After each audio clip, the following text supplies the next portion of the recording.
Kienet ġurnata impenjattiva sa minn kmieni filgħodu għall-President Miriam Spiteri de Bono meta l-ħabta tad-9 stelqet mir-residenza tagħha f'Birkirkara lejn il-Belt Valletta u fil-kapitali qabel il-ġurament tal-ħatra saret il-quddiesa solenni konċelebrata mill-Arċisqof ta' Malta Charles J. Scicluna fil-Konkatedral ta' San Ġwan fejn attendew fost l-oħrajn il-President Emeritu George Vella u s-Sinjura tiegħu, il-Prim Ministru, il-Kap tal-Oppożizzjoni Bernard Grek flimkien ma' Martu Emery Grek, l-Speaker Angelo Farrugia u l-membri parlamentari.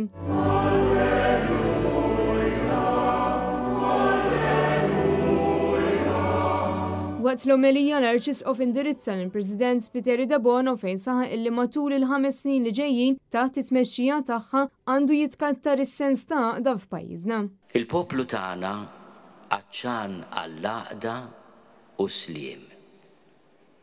Nitolbu għalik, Aziza President elett, biex fil-Presidenza tiegħek tkompli fuq dak kollu li bnew il-predeċessuri tiegħek u timpromuovi spiritu ta' kollaborazzjoni, lealtà u armonija fost il-Maltin u l-Awċin kollha. Matul l-omelija Monsinjur Scicluna appella b'saħħa sabiex matul il-Presidenza tagħha tesprimi f'kull ċirkustanza il-prinċipji bażiċi tal-Kostituzzjoni, ħtieġa kontinwa ta' dialogu rispettuż, il-ħelsien minn kull ħiel ta' suspett ta' korruzzjoni u l-klijenteliżmu, is-saltna ta' dritt, il-ħarsien ta' drittijiet fundamentali ta' kull ħlejqa umana u d-difiża tal-ambjent naturali.